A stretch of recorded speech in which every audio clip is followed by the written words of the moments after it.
ಸಖತ್ ಖಾರ ಬಣ್ಣ ಮತ್ತು ರುಚಿ ಆಚಿ ಚಿಲ್ಲಿ ಪೌಡರ್. ಸುದೀಪ್ ಸರ್ನ ಮೀಟ್ ಆಗಿದ್ರಾ ಸಿನಿಮಾ ಟೈಮಲ್ಲಿ, ಶೂಟ್ ಮಾಡೋ ಟೈಮಲ್ಲಿ ಅವ್ರೇನು ಬಂದಿದ್ರಾ ಸೆಟ್ಗೆ?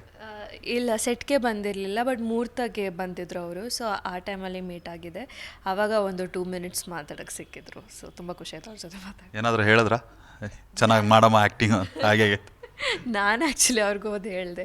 ಅಂದರೆ ಅವ್ರು ನನಗೆ ರೆಫರ್ ಮಾಡಿದರು ಈ ಸಿನಿಮಾಗೆ. ಸೊ ನನಗೆ ಆವಾಗ ಅದು ಗೊತ್ತಾಯಿತು. I was so surprised.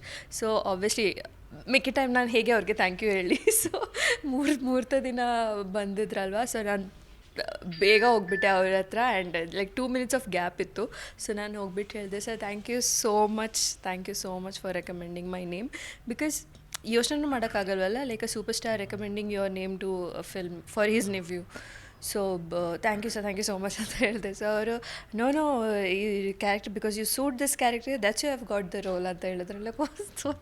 So grateful, ತುಂಬ ಖುಷಿ ಆಯಿತು. ಕೊನೆಯದಾಗಿ ಆಡಿಯನ್ಸು ಏನು ಎಕ್ಸ್ಪೆಕ್ಟ್ ಮಾಡ್ಬೋದು ಈ ಸಿನಿಮಾ ಮುಖಾಂತರ? ಏನು ಮೆಸೇಜ್ ಕೊಡೋಕೆ ಹೊರಟಿದೆ ಟೀಮು? ಮೆಸೇಜ್ ಅಂತ ಗೊತ್ತಿಲ್ಲ, ಬಟ್ ಐ ಥಿಂಕ್ ಒಂದು ತುಂಬ ಎಂಗೇಜಿಂಗ್ ಫಿಲ್ಮ್. ಆ್ಯಂಡ್ ಒಂದು ಫ್ಯಾಮ್ಲಿ ಬೇಸ್ಡ್ ಡ್ರಾಮಾ ಇದೆ, ಫ್ಯಾಮ್ಲಿ ಬೇಸ್ಡ್ ಸಬ್ಜೆಕ್ಟ್ ಇದೆ. ಸೊ ಖಂಡಿತ ಫುಲ್ ಫ್ಯಾಮ್ಲಿ ಬಂದು ನೋಡ್ಬೋದು. ಆ್ಯಂಡ್ ಹಾಗೆ ಒಂದು ಎಲ್ರದ್ದು ಡೈನಾಮಿಕ್ಸ್, ಎಲ್ರ ಜೊತೆ ಪ್ರತಿಯೊಂದು ಕ್ಯಾರೆಕ್ಟರ್ದು ಡೈನಾಮಿಕ್ಸ್ ಬೇರೆ ಬೇರೆ ಅವ್ರ ಜೊತೆ ತುಂಬ ಡಿಫ್ರೆಂಟ್ ಆಗಿದೆ. ಆ್ಯಂಡ್ ಸ್ಟ್ರಾಂಗ್ ಸಬ್ಜೆಕ್ಟ್ ಇದೆ, ತುಂಬ ಎಂಗೇಜಿಂಗ್ ಸ್ಕ್ರೀನ್ ಪ್ಲೇ ಇದೆ. So definitely audience will be hook to the cinema. So ದಯವಿಟ್ಟು ಚಿತ್ರಮಂದಿರಕ್ಕೆ ಬಂದು ಸಿನಿಮಾ ನೋಡಿ.